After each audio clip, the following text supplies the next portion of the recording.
We provide you the platform to turn your dreams into reality. Give wings to your aspirations with KR Mangalam University. यहाँ आए हैं उसके लिए मैं अपने और जनसुराज परिवार की ओर से आपका अभिनंदन स्वागत करता हूं। जैसा कि आपको पता है, पिछले 20-25 दिनों से जनसुराज के बैनर के तहत हम लोग एक बिहार बदलाव यात्रा कर रहे हैं, जिसकी शुरुआत छपरा में सिताब दियारा जेपी के गांव से करी गई है। इसका लक्ष्य उद्देश्य ये है कि पिछले 2-2.5 वर्षों में बिहार के 5000 से ज्यादा गांव में पैदल चल के जिस जनसुराज के विचार को, प्रयास को, परिकल्पना को लोगों को जाकर बताया गया, उनको समझाया गया, जिससे प्रभावित होकर 1 करोड़ से ज्यादा लोगों ने मिलकर बिहार में एक नया दल और विकल्प, जिसका नाम जनसुराज है, बनाने का निर्णय लिया। वो दल अब राजनीतिक दल के तौर पर बिहार में आज सबसे बड़ा दल, संगठन के तौर पर अगर आप देखेंगे तो आज बिहार में सबसे बड़ा राजनीतिक दल, जिस दल के लोग हर गांव, हर पंचायत, हर प्रखंड में पूरे बिहार में है, वो जनसुराज है। और पिछले 6-7 महीनों में करीब जो 1 करोड़ लोगों ने इस दल को मिलकर बनाया था, उसमें हर महीने 3 से 3.5 लाख लोग प्राथमिक सदस्य पैसा देकर 10 रुपया बजाबता शुल्क देकर 3 से 3.5 लाख लोग हर महीने इस दल में जुड़ रहे हैं। अभी इसकी टोटल दल में जो जुड़े हुए लोग हैं उसकी संख्या करीब 1.25 करोड़ है। ये आप कह सकते हैं कि बहुत सारे इसमें जो लोग ये ऐसे भी होंगे जो दल से जुड़े हैं, सक्रिय नहीं है, बहुत उनकी कोई गतिविधि नहीं होगी, लेकिन 1.25 करोड़ लोगों का परिवार वाला दल बिहार में कोई दूसरा दल नहीं है। देश की सबसे बड़ी पार्टी भाजपा का भी अपना दावा यह है कि उनके करीब 70 लाख लोग बिहार में उस पार्टी से जुड़े हुए हैं। तो जब ये संगठन का विस्तार एक स्तर पर हो गया है, तो हम लोग अभी बिहार बदलाव यात्रा पर निकले हैं। एक उद्देश्य से ही निकले हैं कि जनसुराज का जो विचार है, जो प्रयास है, जिसके बारे में आपने सुना, जो बात आपको अच्छी लगी, आपको ये समझ में आया कि ये वो रास्ता है जिससे बिहार की गरीबी, भ्रष्टाचार, अशिक्षा, बेरोजगारी, पलायन खत्म हो सकता है। तो अब वो निर्णायक समय है जब अगले 4 महीनों में जो बात जेपी ने बताई, जो संपूर्ण क्रांति का नारा जेपी ने दिया, जो व्यवस्था परिवर्तन की बात जेपी ने कही, अब बिहार की जनता के सामने विकल्प है। उनके पास ये अवसर है कि वो एक बार जगे और अपनी राजनीतिक बंधुआ मजदूरी, जिसमें लालू जी के डर से भाजपा और भाजपा के डर से लालू जी को वोट देने की परिपाटी है, उससे ऊपर उठे और पहली बार एक निर्णायक मैंडेट दें, एक ऐसे दल का चुनाव करें जो ईमानदार है, एक ऐसे दल का चुनाव करें जो उनके बच्चों की शिक्षा और रोजगार की बात कर रहा है। इसी उद्देश्य को लेकर हम लोग निकले हैं। गोपालगंज में बिहार बदलाव चरण की ये 3 दिन की यात्रा, इसके बाद यहाँ पर 6 बड़ी सभाएं होंगी, 6 बड़ी सभा होगी।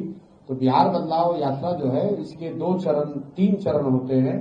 पहला चरण जब मैं इसमें छोटी बैठकें करता हूं, जो कि अभी आप देख रहे हैं, जिसमें प्रखंड के स्तर पर 2, 3, 4, 5 हजार लोग सभाओं में आते हैं। इसके बाद आप इसमें 6 विधानसभा के स्तर की बैठक देखेंगे। उसके बाद आप यहाँ पर उन बैठकों को देखेंगे जिसमें प्रत्याशियों की बाकायदा घोषणा की जाएगी। उस क्षेत्र के जनता के सामने 10,000, 15,000, 20,000 लोगों के सामने उन प्रत्याशियों की घोषणा की जाएगी जिनका चयन इस पूरी प्रक्रिया के द्वारा किया गया है। तो ये अभी मैं आपको अपनी बात जो अभी हम लोग कर रहे हैं जनसुराज में वो बता दिया। अब आपके जो सवाल है वो आप सवाल कर सकते हैं। बहुत धन्यवाद। सर, सवाल ये है कि एक भाजपा के नेता ने कहा है कि मिट्टी में पाकिस्तान को मिलाने के बाद से प्रधानमंत्री नरेंद्र मोदी से मांगा। भाई, पाकिस्तान तो पहले ही से मिट्टी में अपने ही कर्मों से मिला हुआ है। पाकिस्तान जो है वो अपने कर्मों या कुकर्मों की वजह से पहले से ही मिट्टी में मिला हुआ है। उसके लिए मिट्टी में मिलाने के लिए किसी भाजपा के नेता की जरूरत नहीं है। आजादी के बाद पाकिस्तान की जो दुर्दशा है, शैक्षणिक हो, आर्थिक हो, सामाजिक हो, विकास का नजरिया हो, पाकिस्तान की तो पहले ही से दुर्दशा है। अब मिट्टी में मिलाने का मतलब क्या है? अगर मिट्टी में मिलाने का मतलब ये है कि आप उस पर बम गिरा देंगे तो वो तो हुआ नहीं है। पाकिस्तान तो देश है अभी, और जैसा बना था वैसा ही है। हाँ, वहां गरीबी होगी, अशिक्षा होगी, बर्बादी होगी, वो तो मिट्टी में मिला हुआ है, और वो किसी भाजपा के नेता की वजह से नहीं मिला है, वो तो वहां के जो मिस गवर्नेंस है उसकी वजह से मिला हुआ है। अब उनका जो जियोग्राफिकल कॉन्फ़िगरेशन है एज ए नेशन, वो तो जैसे पहले था वो अभी भी है। ये तो मीडिया के चैनलों ने चलाया कि इस्लामाबाद पर कब्जा हो गया, तो किसी ने बताया पेशावर खत्म हो गया, वो तो बात आई गई हो गई, खत्म हो गई। विजय सिन्हा ने कहा है, बिहार लाइव आप लगातार तेज प्रताप यादव की शिक्षा पे कटाक्ष करते हैं और आपकी पार्टी के जो राष्ट्रीय अध्यक्ष किसके शिक्षा पर? तेज प्रताप तेजस्वी यादव। तेज प्रताप की बात नहीं करते, आपके जो पार्टी के राष्ट्रीय अध्यक्ष हैं उदय सिंह, वो भी खुद 12वीं तक पढ़े हैं। कौन 12वीं तक पढ़े हैं? उदय सिंह जो आपकी पार्टी, आपको ये किसने बताया? चुनावी हलफनामा में 12वीं तक पढ़े हैं। चलिए, 9वां फेल तो नहीं ना है? 9वां फेल। आप बात समझिए, फॉर्मल एजुकेशन का, औपचारिक शिक्षा का आपकी समझदारी से कोई लेना देना नहीं है। ये बात मैं सैकड़ों बार बता चुका हूं। आप बहुत कम पढ़े लिखे होकर भी बहुत समझदार व्यक्ति हो सकते हैं, और बहुत पढ़ा लिखा व्यक्ति भी बेवकूफ हो सकता है। अब आप पूछेंगे कि अगर ऐसी बात है तो मैं तेजस्वी यादव के 9वीं फेल की बात क्यों करता हूं? इस बात को पहले आप समझिए। 9वीं फेल की बात इसलिए करता हूं कि तेजस्वी यादव के माँ बाप दोनों मुख्यमंत्री थे। ऐसा नहीं है कि वो किसी ऐसे गांव में रहते थे, किसी ऐसे परिवार में उनका जन्म हुआ जहां लोग उनको पढ़ा नहीं सकते थे। तेजस्वी यादव बजाप्ता डीपीएस आरके पुरम में पढ़ते थे, वहां 9वीं क्लास पास नहीं कर पाए। तर्क ये दिया गया कि भैया ये पढ़ाई नहीं करेंगे, ये क्रिकेट खेलेंगे। आप लोग तो सब क्रिकेट के प्रशंसक तो जरूर होंगे, जानकार हो या न हो। तो तेजस्वी यादव ने कितना बड़ा क्रिकेट में अपना नाम किया है ये भी आपको पता होगा। उनके पिताजी लालू यादव ने संसद भवन में ये खुद खड़ा होकर खुद कहा कि मैंने अपने बेटा को क्रिकेट खेलने के लिए भेजा था और मैं देखता हूं कि वो पानी बोतल लेकर दौड़ रहा है। लेकिन मान लीजिए एक बार तेजस्वी यादव की बात को मान लिया जाए तो वो क्रिकेट खेलते थे, तो क्रिकेट को छोड़े हुए तो आज करीब 20 वर्ष हो गया। उसके बाद आकर आपने पढ़ाई क्यों नहीं की? आप गांव देहात में सुनते हैं, बहुत सारी महिलाएं बच्चे ऐसे आपको मिलेंगे। महिलाएं कहती हैं कि भैया हम अपने जब शादी हुआ उसके बाद हमको हमारे पति ने पढ़ाया, हमारे बाबूजी के यहाँ पढ़ने की सुविधा नहीं थी, उस गांव में विद्यालय नहीं था, हम पढ़ नहीं पाए। शादी के 10 बरस के बाद बच्चे थोड़े बड़े हो गए तो हमने मैट्रिक किया, हमने ग्रेजुएशन किया। ये आपको क्या दिखाता है? ये दिखाता है उस महिला का, उस व्यक्ति का शिक्षा के प्रति नजरिया क्या है। क्योंकि उसको मालूम है कि शिक्षित होना अपने आप में एक बहुत बड़ी उपलब्धि है। जब आप मुख्यमंत्री के लड़के हैं, माँ बाप मुख्यमंत्री हैं, और आप न पहले पढ़े न बाद में पढ़े, क्रिकेट छोड़ने के बाद पढ़ लेते। सचिन तेंदुलकर जैसे व्यक्ति भी 12वीं क्लास का जाकर परीक्षा दिए, लेकिन तेजस्वी यादव आज तक न पढ़े न कभी उस दिशा में कोई प्रयास किया। भाई आप क्रिकेट खेलना छोड़ दिए थे, आप उसके बाद आकर बिहार में मैट्रिक पास हो जाते। भाई अभी से पास हो जाओ। ये दिखाता है कि शिक्षा के प्रति आपका नजरिया क्या है, सरस्वती की कृपा को आप कितना समझते या नहीं समझते हैं। आपको खाली लक्ष्मी की चिंता है, आपको बाहुबल की चिंता है। आपको ये पता ही नहीं है कि जब तक ज्ञान नहीं होगा, जब तक सरस्वती की कृपा नहीं होगी, जब तक शिक्षा के प्रति सम्मान नहीं होगा, तब तक आप आगे जीवन में कुछ बड़ा नहीं कर सकते हैं। तो बात शिक्षा के प्रति नजरिए की है, सिर्फ डिग्री की नहीं है।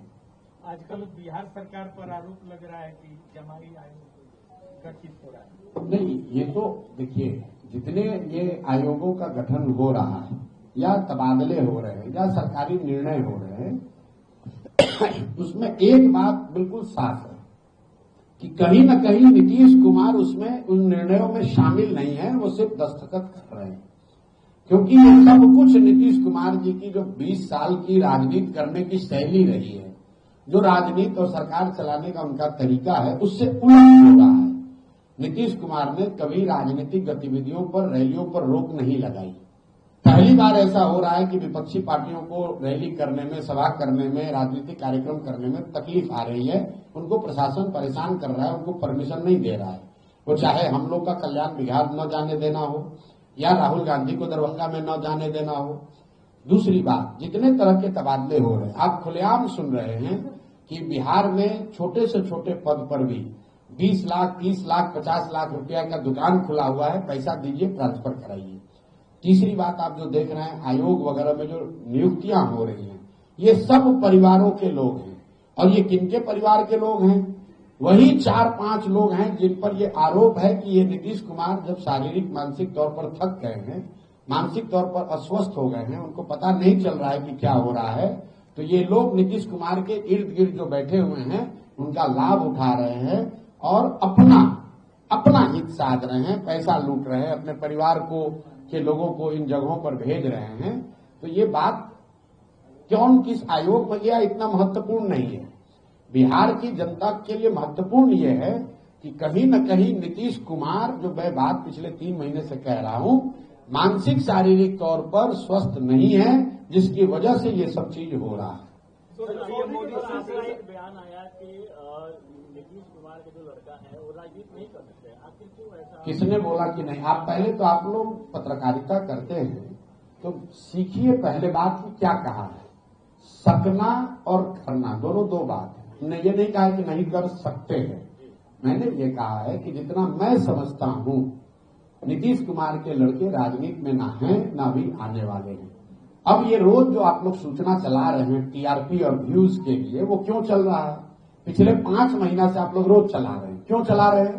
कि हमको व्यू आए, हमको यूट्यूब पर ज्यादा लोग देखने लगे, और इसको हवा देने का काम राजद के लोग कर रहे हैं।